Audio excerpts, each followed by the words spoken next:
26장 4절의 말씀 보니까 이삭에게 내 자손으로 말미암아 천하 만민에게 복을 받으리라 그렇게 말씀하셨는데, 그 밑에 5절에 보면 이렇게 말씀합니다. 이는 아브라함이 내 말에 순종하고 내 명령과 내 계명과 내 율례와 내 법도를 지켰음이라 하시라는 말씀이 나옵니다. 이 말씀 볼 때 아버지 아브라함이 순종하고 지켰더니 자식을 축복하겠다는 말씀입니다. 말 그대로 이삭의 인생에는 그 어려움이 없었습니다. 가나안 온 땅에 그 가뭄이 왔을 때도, 흉년이 들었을 때도 이삭이 거기서 더 이상 살 수 없으니까 애굽 땅으로 내려가라고 하는데 하나님께서 막습니다. 애굽으로 내려가지 말라. 내가 내게 지시한 땅에 거하라 그렇게 말씀합니다. 그리고 공급해 주십니다. 그 26장 3절에 이 땅에 거류하면 내가 너와 함께서 내게 복을 주고, 참 우리 많은 사람들은 이 훈련 속에서 다듬어지고 그러는데, 성경에 나오는 이삭은요, 하나님께서 험한 길을 다 막아주고 꽃길만 가게 합니다. 왜요? 그러니까 아버지가 순종하고 아버지가 지켰더니 자식에게는 평탄한 길 주시더라는 것입니다.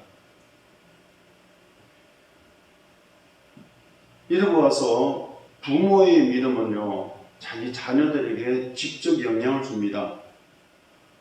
부모의 죄는 자식에 전가되지 않지만 부모의 축복과 저주는 전가됩니다.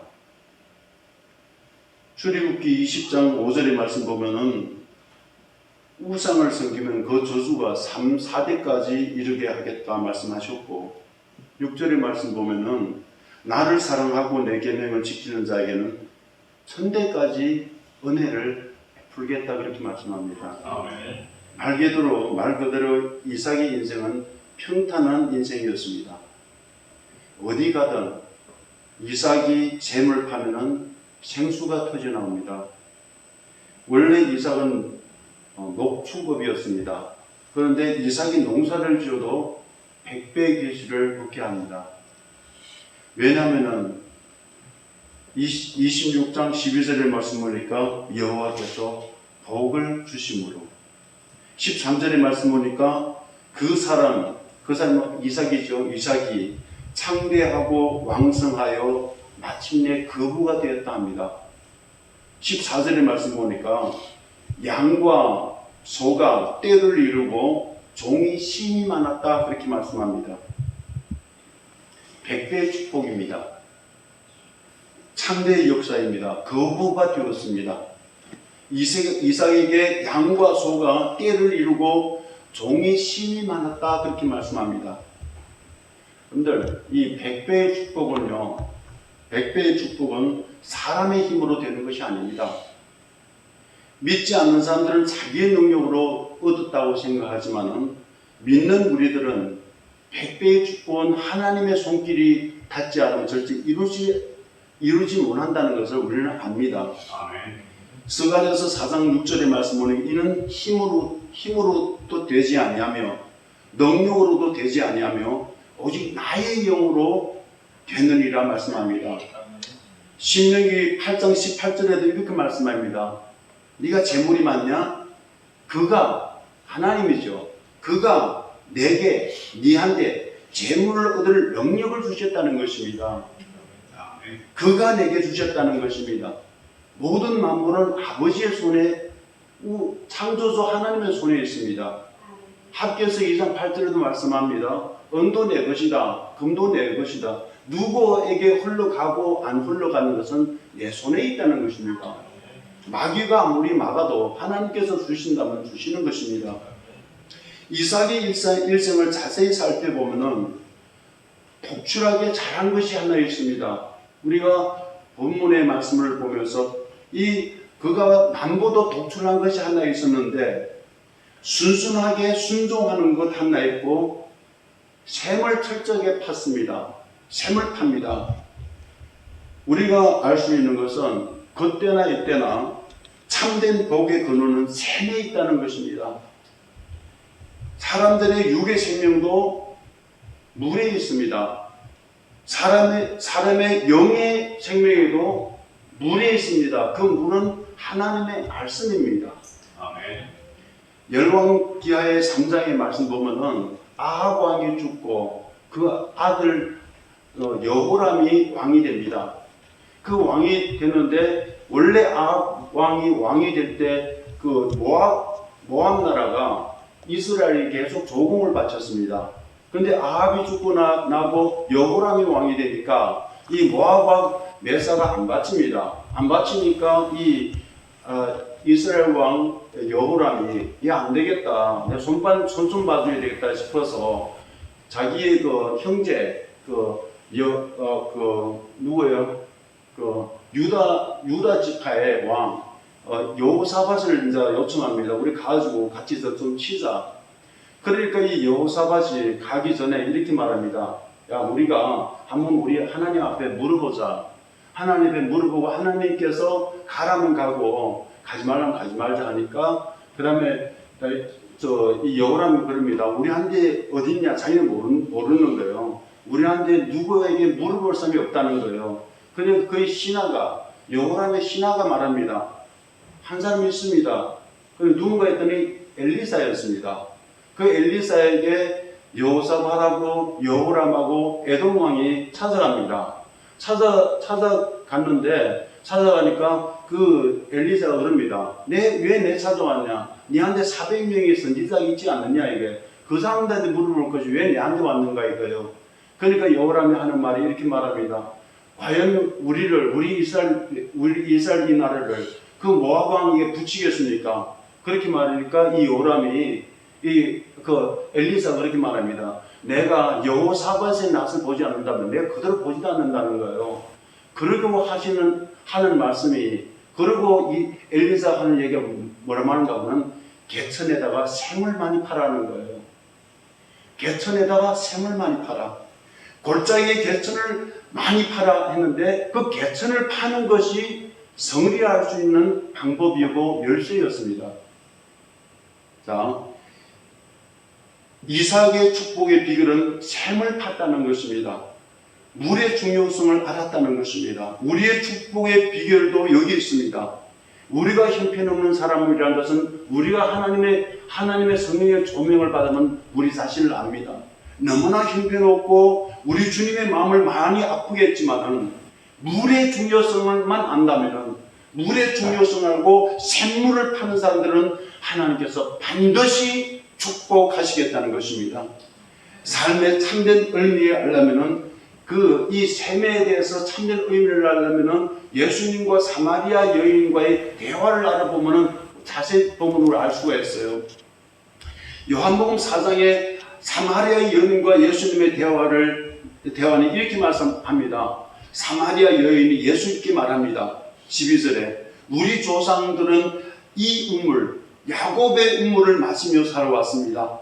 그러니까 예수님께서 대답합니다.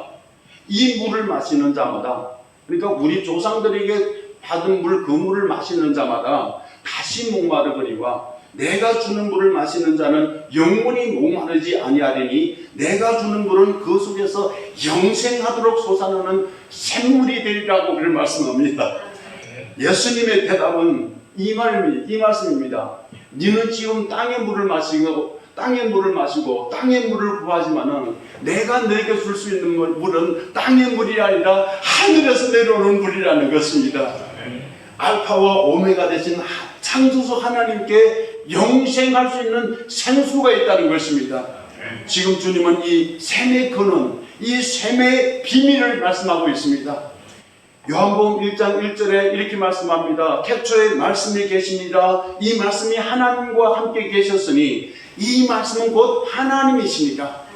이 1장 14절에 이렇게 말씀합니다. 말씀이 육신이 되어 우리 가운데 거하시네. 바로 이 말씀이 하나님이고 이 말씀이 육신을 입고 우리 사람 가운데 오셨는데, 그 예수 그리스도께서 오시면서 온 인류에게 절대 없으면 안 될 생명수를 가지고 왔다는 것입니다. 이 생수가 바로 예수님께서 십자가에서 죽으시고 부활하시고 그 다음에 우리에게 줄 보혜사 성령이라는 것입니다. 그래서 요한복음 7장 37절로 39절에 이렇게 말씀합니다. 명절 끝날 곧 큰 날에 예수께서 서서 외쳐 이르시되 누구든지 목마르거든 내게로 와서 마셔라. 나를 믿는 자는 성경의 이름같이 그 배에서 생수의 강이 흘러나오리라. 이는 그를 믿는 자들이 받을 뭐예요? 성령을 가르쳐 말씀하시니라 합니다. 성령이 바로 생수라는 것입니다. 은혜로 이 성령의 생수를 받은 사람, 그 성령을 받고 성령을 마시는 사람, 그 사람이 복받은 사람이라는 말씀이죠.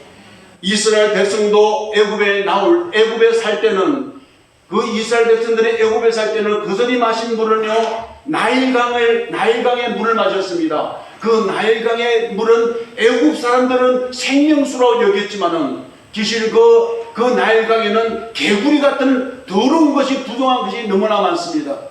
그런데 이스라엘 백성들을 하나님의 능력으로 그 애굽에서 강박적으로 이끌어내와서 그 나일강 물만 마시고 그 살던 그 사람들을 끌어내와가지고 홍해를 건너고 나와서 어디 사막에서 반석을 깨뜨리니까 애굽에서 마시지 못하던 그 생수를 마시더라는 것입니다.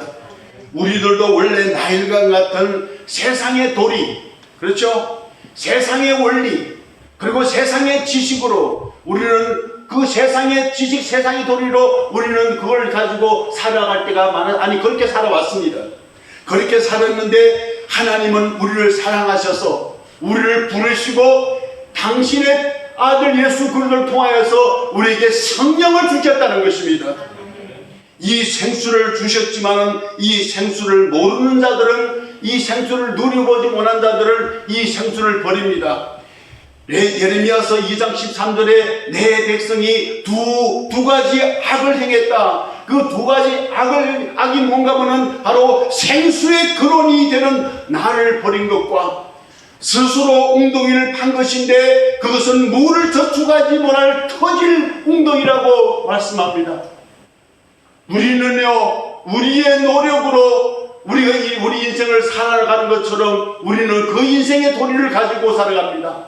그런데 아닙니다. 생수의 근원 대신 우리 하나님께로 돌아오는 것이 우리 인간들이 도리라는 것입니다. 진리지요. 이 생수의 복유함을 알아가는 것이 우리가 지금 교회에 와서 우리가 신앙생활을 하면서 우리가 있어야 할 것입니다. 꼭 소유할 것입니다.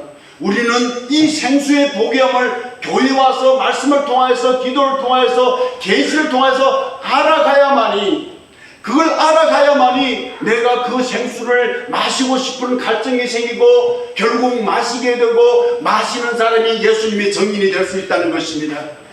예수 만난 사마리아 여인이 이 물을 내게도 주세요 그렇게 말합니다. 그러니까 예수님께서 하신 말씀이 가서 내 남편을 데리고 오라 그럽니다. 그러니까 이 사마리아 여인이 대답하는데 나에게는 남편이 없습니다. 예수님께서 말씀합니다. 네가 남편이 없단 말이 옳도다. 네 말이 맞다. 내게는 남편이 없다. 이 여자가 원래 남편이 없는 것이 아닙니다. 5명이나 있었습니다. 또 하나 더 있었습니다. 5 남자, 6 남자를 가지고 살아봤지만은 아무리 바꾸고 세상 남편을 바꿔봤지만은 목마른 그 목마름을 어떤 사람도 해결할 수 없더라는 것입니다. 이 세상에 나의 남편은 절대 나에게 참된 만족을 줄 수 없고 나의 목마름을 해결해 줄 수 있는 남편이 없다는 것입니다. 이 여인이 말합니다. 4장 25절의 말씀 보니까 그리스도라 하는 이가 오실 줄을 내가 압니다.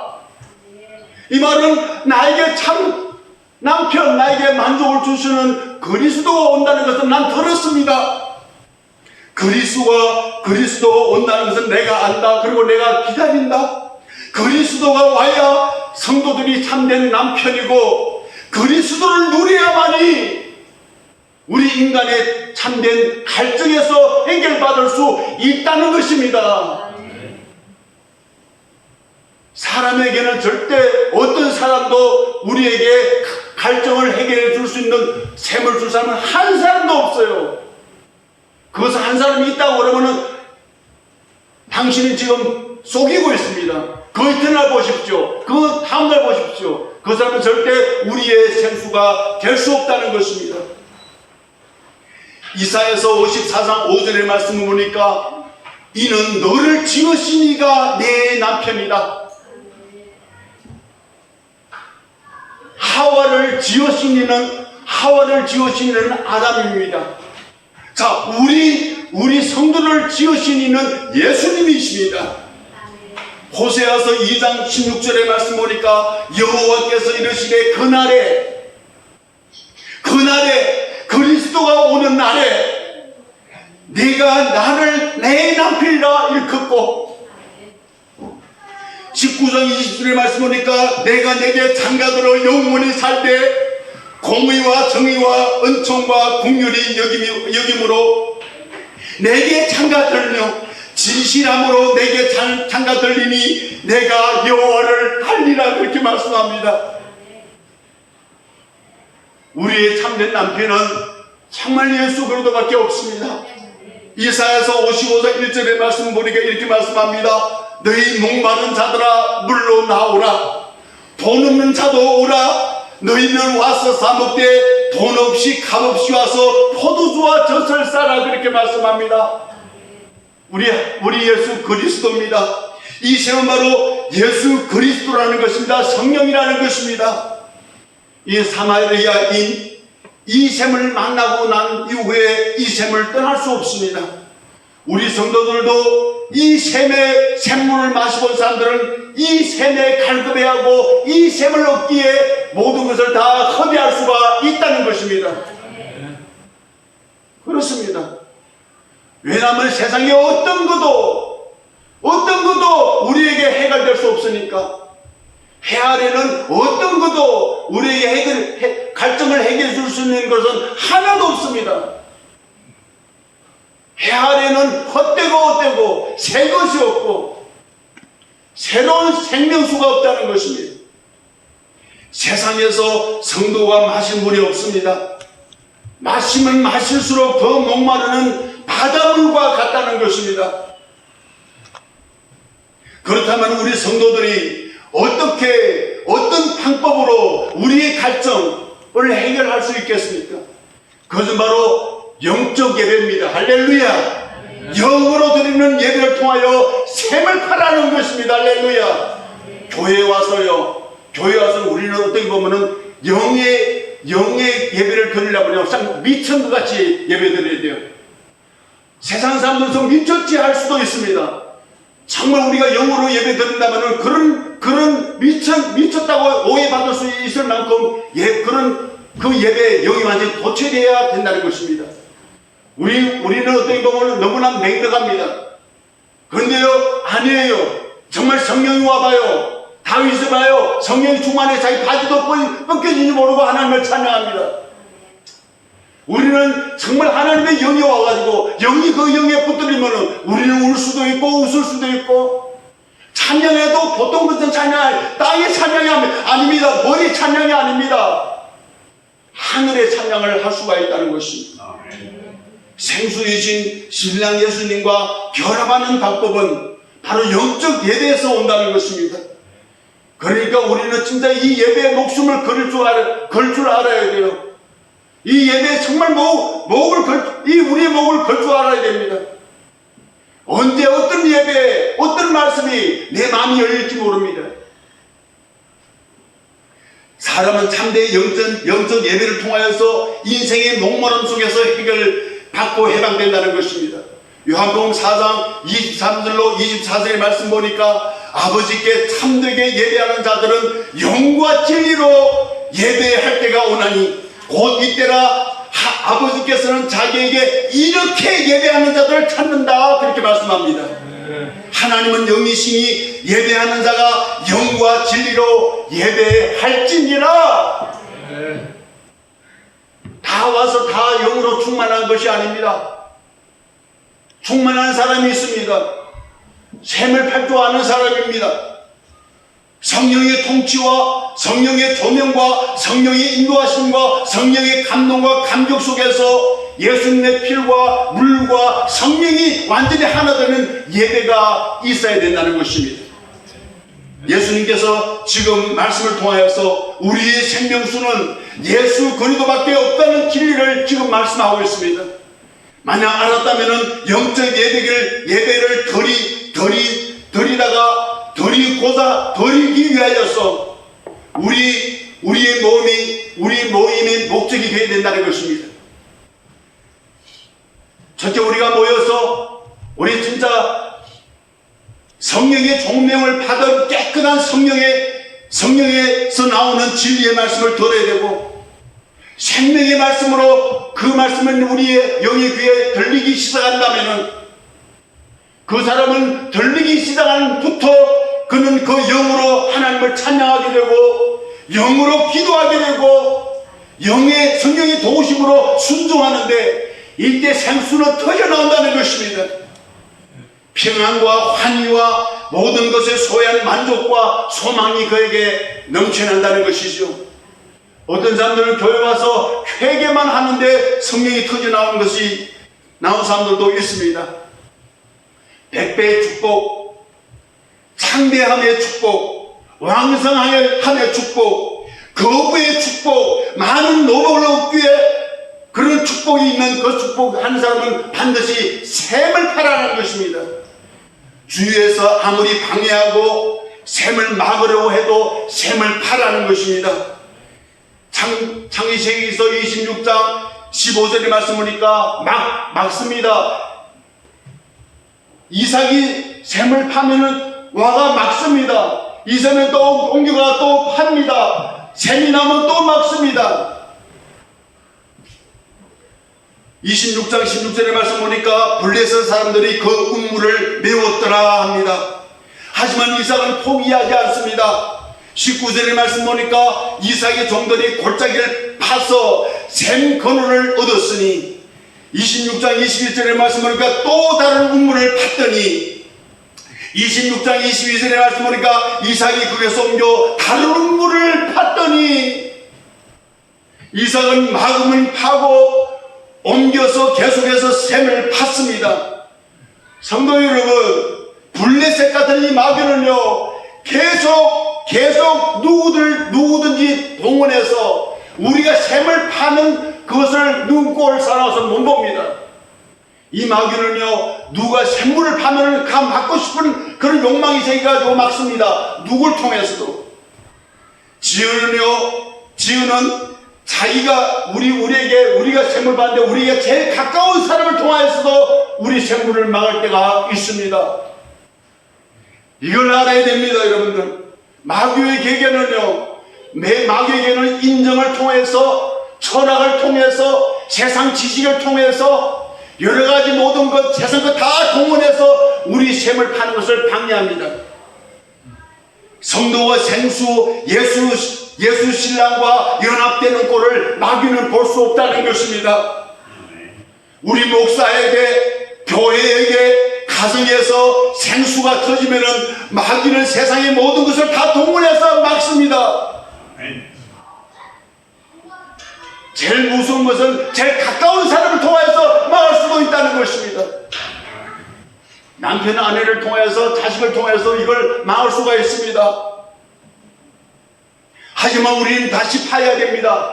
이삭처럼 다시 생수를 파야만이 우리 인생에 참된 그 목표를 알고 정체성을 알고 살 수 있지.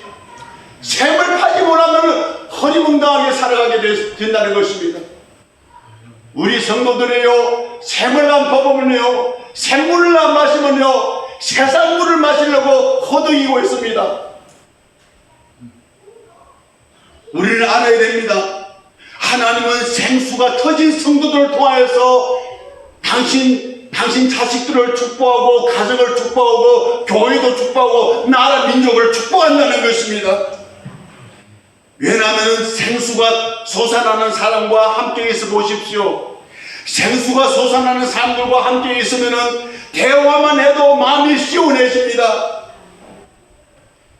생수가 솟아나는 사람들의 찬송만 들어보십시오. 그 찬송만 들어도 영이 시원하고 눈물이 나옵니다. 여러분들, 내 속에 생수가 터져 나온다면 내가 사람을 찾아가지 않는다고 사람이 찾아옵니다. 왜냐하면 세상은 파도와 같고 바다에는 우리가 마실 물이 없다는 것입니다. 우리의 심령 속에 생수가 터지면 내 자신이 바로 천국입니다. 천국이 여기 있다 저기 있다는 것이 아니라 내가 있는, 주님이 있는 곳에, 주님이 있는 내 영 안에 천국이 있다는 것입니다. 이삭의 하나님은 바로 오늘 나의 하나님입니다. 이삭의 하나님은 나의 하나님입니다. 창세기 26장 이삭의 밤샘은 바로 예수 부활의 영을 예표합니다. 샘이 터졌다가 지금 막혀있는 신자들은 다시 파야 됩니다. 내와의 기쁨이 없을까? 내와 살아가는데 허무할까? 내 안에 평안이 없을까? 왜 내 안에 만족이 없을까? 샘이 막혀있다는 것입니다. 여러분들, 오늘도 이 생수가 우리 속에서 터져나와 우리를 덮어야 되고 또 덮어야 되고 우리 가정을 덮어야 되고 우리 주위를 덮어야 되고 이 나라의 민족을 덮어야 됩니다. 이 나라의 민족에 진짜 필요한 것은 이 샘물이라는 것입니다. 우리는 항상 생수 되시는 예수님을 상대해야 되지, 이 예수님을 상대하는 이 눈을 돌려서 다른데 이 사람 저 사람에게 상대하다 보면은 내 생수를 잊어버리게 만다는 것입니다. 이 사람 참 좋아, 저 사람 참 안 좋아, 여기에 상대하더라면 우리는 샘물을 잃고 만다는 것입니다. 여러분들, 만약 우리가 누구에게 상처받아서 내 마음의 생수가 막혔다면은 우리 같이 회개하시길 바랍니다. 만약 내가 세상의 윤리와 도덕, 철학이 들어와서 우리 마음에 생수가 막혔다면은 세상의 모든 교리와 철학은 초기같이 버려봅시다. 내가 사람을 미워하면은 내 생수가 막힙니다. 내 마음속에 시기와 질투와 욕심이 담고 있으면은 이것들이 우리의 생수를 막습니다. 우리가 만약 우리 자녀를 우리 하나님보다 더 사랑하면 그것이 오히려 내 샘이 막힌다는 것입니다. 다시 파야 됩니다. 이 생수를 파야 됩니다. 다른 거 없으면 파야 됩니다. 하나님은 생수를 파는 사람을 축복하지 않을 수 없습니다. 왜냐하면 하나님이 인간을 창조하실 때 목적이 당신의 형상과 당신의 모양을 이루기 위해서 사람을 창조하셨는데, 당신의 형상과 당신의 모양은 바로 이 생수를 마셔야만이 이루어진다는 것입니다. 우리 심령 성전을 우리 심령을 파헤치고 들어가고 보면은 그 안에서 생수가 터져나오게 되는데, 예수 그리스도의 생명이 터져나와서 내 머리에 내 생각을 완전히 덮어버리고 내 감정을 덮어버리고 나의 의지를 덮어버릴 때 내가 바로 천국이 나를 통해서 이루어진다는 것입니다. 할렐루야. 아멘. 할렐루야. 그러면 이 생수가 내 자신만 소생할 뿐만 아니라 이 생수가 우리 주위에 내가 만나는 모든 사람에게도 살리는 역사, 소생하는 역사가 일어난다는 것입니다. 할렐루야. 아멘. 중국말로는 간시해줍니다. 하나님께서 진짜 이 샘백이 없습니다. 우리가 이 세상에 살아있을 동안에 우리가 꼭 추구해야 되고 꼭 마셔야 되고 꼭 누려야 할 것은 이 생수 대신 예수 그리스도라는 것입니다.